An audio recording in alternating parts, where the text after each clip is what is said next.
नमस्कार, झारखंड समाचार में आप सबका स्वागत है। आइए जानते हैं झारखंड की तमाम छोटी बड़ी खबरों को। इससे पहले चैनल को सब्सक्राइब नहीं किया है तो प्लीज चैनल को सब्सक्राइब कर बेल आइकन को प्रेस कर दीजिए ताकि खबरों का अपडेट आपको मिलता रहे।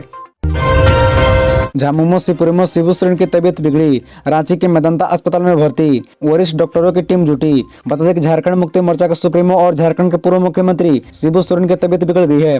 उनको रांची के मेदांता अस्पताल में भर्ती कराया गया है। सूत्रों ने बताया कि शिबू सोरेन को सांस लेने में तकलीफ हो रही है, जिससे उन्हें भर्ती कराने की नौबत आई है। उनका इलाज दिग्गज डॉक्टरों की देखरेख में किया जा रहा है। उन्हें जब अस्पताल में लाया जा रहा था तब उनके पास पुत्र वधू कल्पना सोरेन मौजूद थी। इससे पहले शिबू सोरेन की तबीयत 2020 में तब बिगड़ी थी जब उनको कोरोना हो गया था।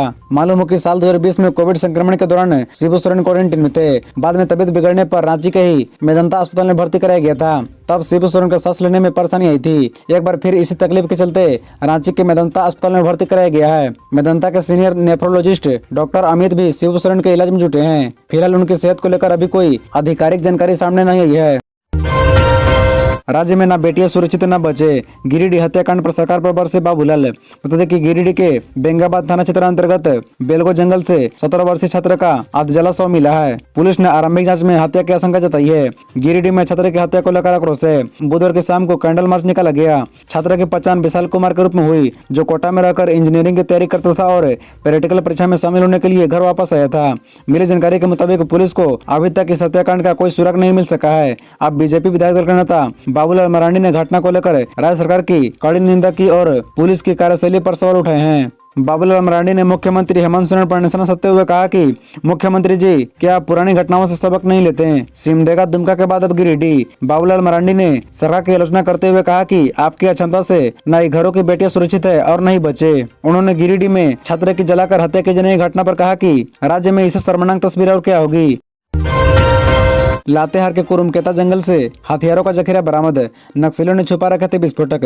बता दें कि झारखंड के अति नक्सल प्रभावित जिला में से एक लातेहार में फिर से भारी मात्रा में विस्फोटक सामग्री मिली है। सुरक्षा बलों ने लातेहार के मनिका थाना क्षेत्र अंतर्गत कुरुमकेता जंगल से भारी मात्रा में हथियार और विस्फोटक बरामद किए हैं। बरामद हथियारों में केन बम, राइफल, क्रशर बम सहित अन्य विस्फोटक सामग्रियां हैं। बताया जाता है कि नक्सलियों ने यह हथियार किसी बड़ी घटना को अंजाम देने के इरादे से जमा किए होंगे, जो सर्च ऑपरेशन के दौरान सुरक्षा बलों के हाथ लग गए। गौरतलब है कि बीते कुछ समय से झारखंड में नक्सली कोल्हान प्रमंडल इलाका अंतर्गत संघन जंगल में अपना ठिकाना बनाए हुए हैं। झारखंड के चाईबासा, लोहरदगा, लातेहार और गढ़वा में नक्सलियों को उपस्थिति है। चाईबासा में दिसंबर और जनवरी में कई आईडी ब्लास्ट भी हुए। केवल चाईबासा में ही गोयलकेरा और तुम्हाका जंगल में हुए आईडी ब्लास्ट में कोबरा बटालियन के 1 दर्जन से ज्यादा जवान जख्मी हो चुके हैं। इसी बीच सुरक्षा बलों ने नक्सलियों को सीमित क्षेत्र में घेरने में सफलता पाई है। कर्ज लेकर जुटाए थे 16 लाख, सरकार गिराने का नहीं था इरादा, ईडी से बोले नमन मित्तल कोंगाड़ी। बता दें कि झारखंड में सरकार गिराने की साजिश से जुड़े केस कांड में ईडी ने बुधवार को कांग्रेस के निलंबित विधायक नमन मित्तल कोंगाड़ी से पूछताछ की। इस दौरान कोंगाड़ी ने भी अपने साथी विधायकों इरफान अंसारी और राजेश कच्छप के बयान का समर्थन किया। उन्होंने बताया कि आदिवासी दिवस पर उन्हें साड़ी व ट्रैंक सूट बांटना था, इस वजह से उन्होंने 16 लाख रुपए जुटाए थे। इसके लिए उन्होंने बैंक से लोन लिया था। इससे जुड़े कागजात भी वह ईडी के सामने पेश कर सकते हैं। इधर ईडी इस मामले में बंगाल पुलिस के अफसरों को समन कर सकती है। बंगाल पुलिस को जांच में क्या तथ्य मिले हैं, इसकी पड़ताल भी ईडी कर रही है। ईडी की पूछताछ में सरकार गिराने की साजिश में आरोपी रहे विधायकों ने एक ही बात बताई है। सबने साथ में कोलकाता जाने, अलग अलग स्रोतों से पैसे जुटाने व इसे आदिवासी दिवस के कार्यक्रम के लिए सामान की खरीद की बात कही है। गौरतलब है कि इससे पहले ईडी जमताड़ा विधायक डॉक्टर इरफान अंसारी और खिजरी विधायक राजेश कच्छप से भी ईडी पूछताछ कर चुकी है। देश का पहला डिजिटल खिलाड़ी पोर्टल झारखंड में लॉन्च, खिलाड़ियों के समस्याओं के समाधान में बनेगा मददगार। बता दें मुख्यमंत्री हेमंत सोरेन ने झारखंड में खेल की नर्सरी बनाने के लक्ष्य के साथ खेल और खिलाड़ियों के संपूर्ण विकास के लिए जोहार खिलाड़ी स्पोर्ट्स इंटीग्रेटेड पोर्टल की शुरुआत की है। इसके तहत झारखंड स्पोर्ट्स डिजिटलाइजेशन सोच के साथ यह पहला ऐसा पोर्टल देश में रखा है जो राज्य के प्रगतिशील और मेहनती खिलाड़ी को हुनर को और तराशने का प्रयास करेगा। मुख्यमंत्री द्वारा शुरू किया गया यह पोर्टल स्पोर्ट्स डिजिटलाइजेशन की सोच को मजबूत आधार देता है। एक ही पोर्टल पर खिलाड़ी, परीक्षक, रेफरी, सभी खेल अकादमी, खेल मैदान और खेल स्टेडियम की जानकारी उपलब्ध है। वहीं पोर्टल पर भविष्य में राज्य में आयोजित होने वाले राज्य और जिला स्तरीय प्रतियोगिता की भी जानकारी मिल सकेगी। इस पोर्टल में प्रत्येक खिलाड़ियों का विस्तृत डेटाबेस और उनके द्वारा खेले गए प्रतियोगिताओं की जानकारी एक क्लिक में मिल सकेगी। पोर्टल में कुल 32 खेलों को जोड़ा गया है ताकि इंडियन ओलंपिक एसोसिएशन से मान्यता प्राप्त सभी 32 खेल के खिलाड़ियों को लाभ मिल सके।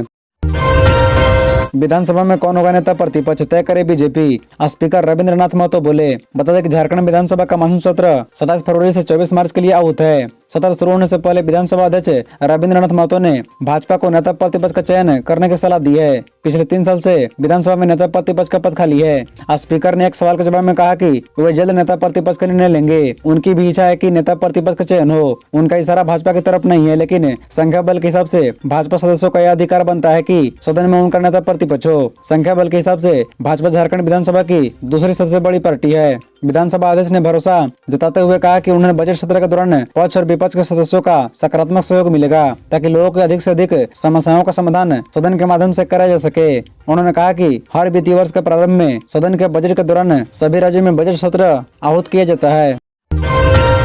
राजभवन ने तीसरी बार वित्त विधेयक लौटाया। हेमंत सरकार को राज्यपाल की सलाह, विधि विभाग से मंतव्य लेकर अनुमोदन के लिए भेजे विधेयक। मतलब कि झारखंड के राज्यपाल रमेश बैस ने झारखंड वित्त विधेयक को वापस कर दिया है। यह तीसरी बार हुआ है जब इस विधेयक को वापस किया गया है। वित्त विधेयक को वापस करते समय राज्यपाल ने सूबे की हेमंत सोरेन सरकार को सलाह भी दिया है। उन्होंने कहा कि इस वित्त विधेयक की गंभीरता से समीक्षा करे और विधि विभाग से मंतव्य लेकर अनुमोदन के लिए भेजे। राज्यपाल रमेश बैस ने जिस आधार पर वित्त विधेयक को वापस किया है वह यह है कि भारत के संविधान के अनुसूची 7 के अंतर्गत संघ सूची 1 के क्रम संख्या 47 में बीमा से संबंधित विषय का वर्णन किया गया है। राज्यपाल ने उपरोक्त बिंदुओं पर राज्य सरकार को विधि विभाग से मंतव्य लेने के बाद इस विधेयक को अनुमोदन के लिए भेजने का निर्देश दिया है। इस विधेयक से पहले भी 2 बार राज्यपाल के अनुमोदन के लिए आया था। पहली बार हिंदी और अंग्रेजी संस्करण में रूपांतरण संबंधी विभिन्न विसंगतियों के कारण इस विधेयक को वापस कर दिया गया।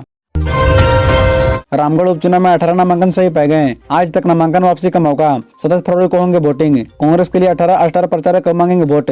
बता दें कि रामगढ़ उपचुनाव के नामांकन की प्रक्रिया समाप्त हो गई है। वहीं नामांकन पत्रों को भी जांच हो चुकी है। इस उपचुनाव के लिए 18 नामांकन सही पाया गया है। इस उपचुनाव के लिए 23 लोगों ने नामांकन पत्र खरीदे थे। नामांकन के आखिरी दिन तक कुल 20 नामांकन किए गए थे। नामांकन पत्रों की जांच के बाद 18 नामांकन सही पाया गया है। 2 नामांकन को त्रुटिपूर्ण पाते हुए रद्द कर दिया गया है। वैसे उम्मीदवार जो नामांकन वापस लेना चाहते हैं वे आज तक ऐसा कर सकते हैं। इसके साथ ही कांग्रेस ने स्टार प्रचारकों की सूची जारी की है। इस लिस्ट में झारखंड प्रभारी अविनाश पांडे, डॉक्टर अजय कुमार से लेकर प्रोफेसर गौरव बल्लभ तक शामिल है। रामगढ़ विधानसभा के पूर्व विधायक ममता देवी को गोलागोली कांड में दोषी पाते हुए सजा सुनाया गया है। इस वजह से उनकी विधानसभा की सदस्यता चली गई, जिसके बाद सीट रिक्त होने की वजह से उपचुनाव हो रहे हैं। मुख्य निर्वाचन आयोग की ओर से रामगढ़ उपचुनाव की तारीखों की घोषणा करने के बाद राजनीतिक सक्रियता काफी बढ़ गई है।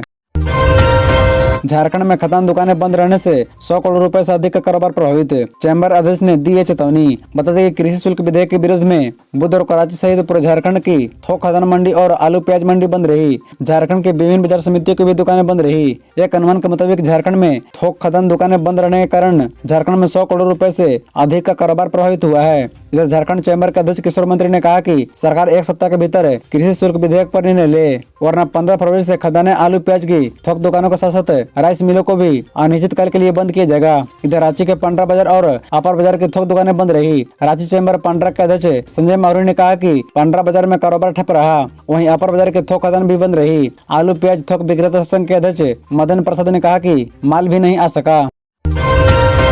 रांची नगर निगम के इन भवनों पर नहीं लगेगा होल्डिंग टैक्स, जाने किसे मिलेगी राहत। बता दें कि रांची नगर निगम शहर में बने 400 वर्ग फीट तक के भवनों से होल्डिंग टैक्स नहीं लेगा। ऐसे भवनों को टैक्स के दायरे से बाहर रखा जाएगा। इसका निर्णय नगर निगम बोर्ड की बैठक में लिया गया।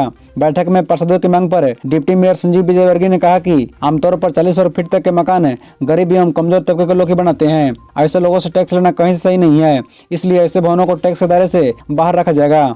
बैठक में मेयर के अनुपस्थित रहने पर डिप्टी मेयर संजीव विजयवर्गीय ने अध्यक्षता की। मौके पर नगर आयुक्त कुंवर सिंह पाहन, सहायक नगर आयुक्त शीतल कुमारी, ज्योति कुमारी आदि मौजूद थे। बैठक में काके विधायक समीर लाल ने कहा कि जब से वे विधायक बने हैं तब से उन्होंने 380 योजनाओं के लिए निगम में अनुशंसा की है, लेकिन दुर्भाग्य की बात है कि इसमें से सिर्फ एक योजना पर काम हुआ है। ऐसे में नगर निगम के अधिकारी सचेत हो जाए, नहीं तो विधानसभा सत्र के दौरान विशेष अधिकार हनन का प्रस्ताव लाएंगे।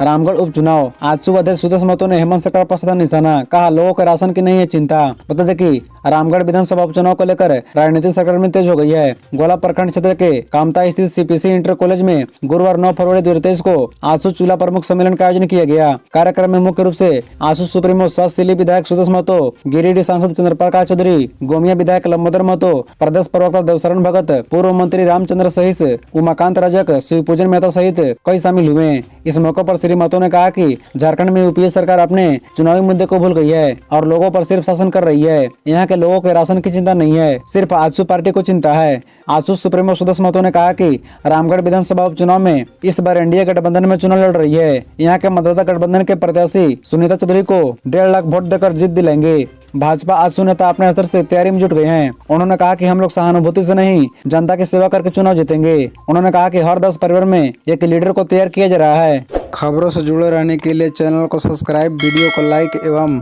एक दूसरे से शेयर जरूर करें। धन्यवाद।